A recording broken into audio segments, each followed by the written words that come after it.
Halo geng, apa kabar hari ini? Semoga sehat selalu ya, tidak kekurangan satu apapun, dimudahkan rezekinya dan dilancarkan semua urusannya. Bagi yang sakit, semoga cepat sembuh geng. Langsung saja kita ke alur ceritanya. Seorang tentara bernama Luo ini tengah menerima misi untuk menyelamatkan penghuni kilang dari profesor nih geng, yang berjumlah kurang lebih sekitar 498 orang. Di lain sisi, adiknya Chris ini datang untuk memberikan hadiah dari tugas yang sudah mereka kerjakan dan sekaligus mengajaknya lagi untuk menyelesaikan misi selanjutnya.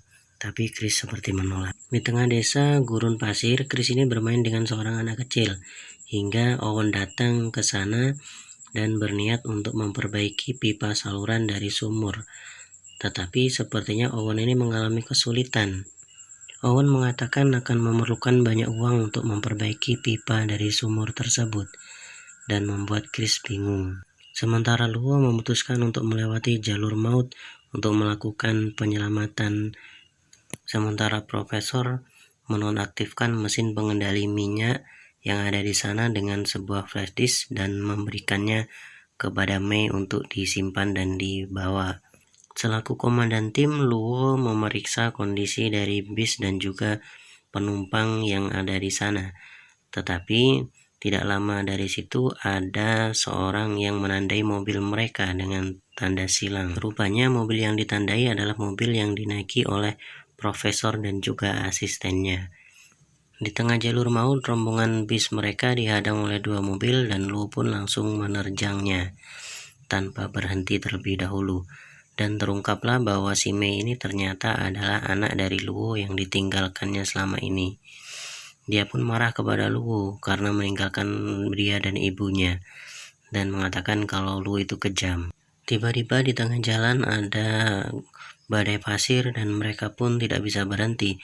Dan tak lama berselang, rombongan dari Chris datang menyerang mereka untuk mensabotase mobil dan membawanya kabur. Akhirnya rombongan Chris ini berhasil membawa kabur mobil yang ditandai di awal dan juga satu mobil lain.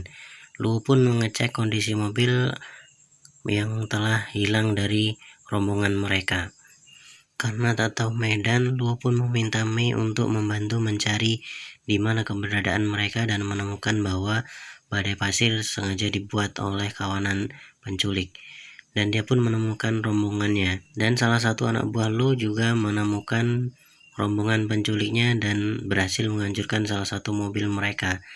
Tetapi dia berhasil dijatuhkan oleh rombongannya Chris. Di tengah reruntuhan, Owen datang menyambut Chris beserta profesor dan mengajak Chris untuk bekerja sama dengannya. Tetapi Chris menolak dan tidak tertarik, sehingga adiknya pun membujuknya untuk tetap ikut.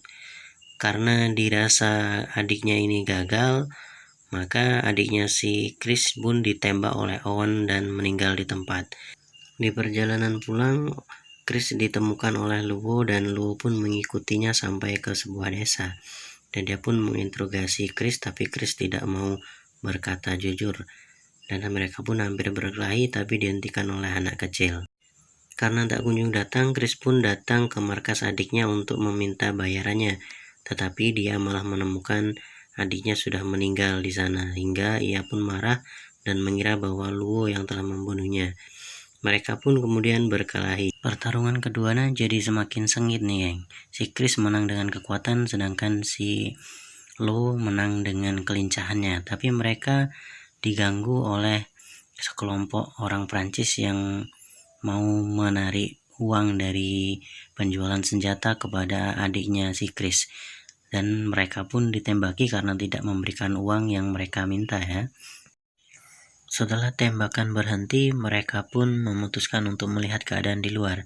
Dan ternyata mobil mereka ini hancur lebur nih geng. Di ruang kendali kilang minyak, Owen ini mengintegrasi profesor untuk memberikan toggle atau USB untuk membuka pengaturan dari kilang minyak tersebut.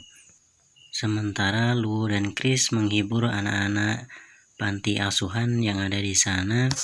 Dasar aktor komedi ada aja aksinya untuk membuat orang tertawa ya nih.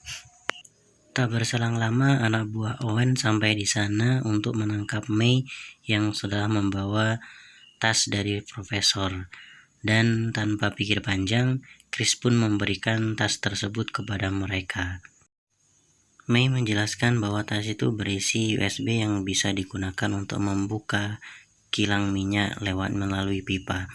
Mereka pun berdua memutuskan untuk menangkap Owen dengan menggunakan mobil besar ya.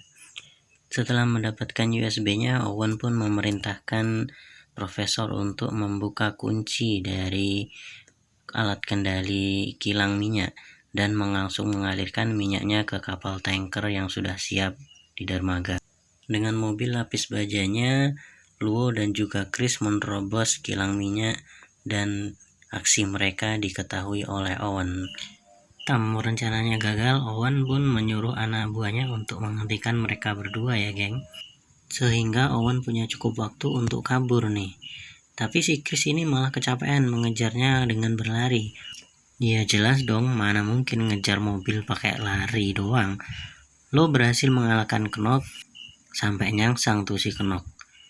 Sedangkan Chris dan May off-road dengan mobil yang seperti monster truck. Akhirnya mobilnya pun rusak nih geng.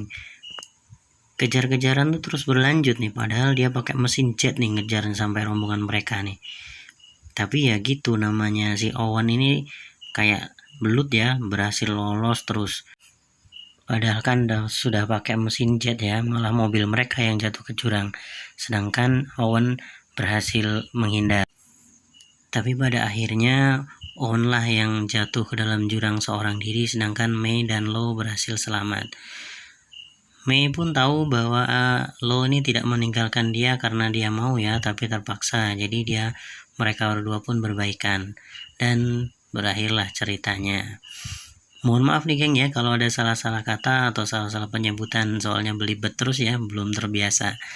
Mungkin butuh kursus merangkai kata dulu kali nih geng ya, biar jadi lancar ngomongnya. Terima kasih sudah menonton, jangan lupa like dan subrek-nya, Mimin tunggu geng. Terima kasih.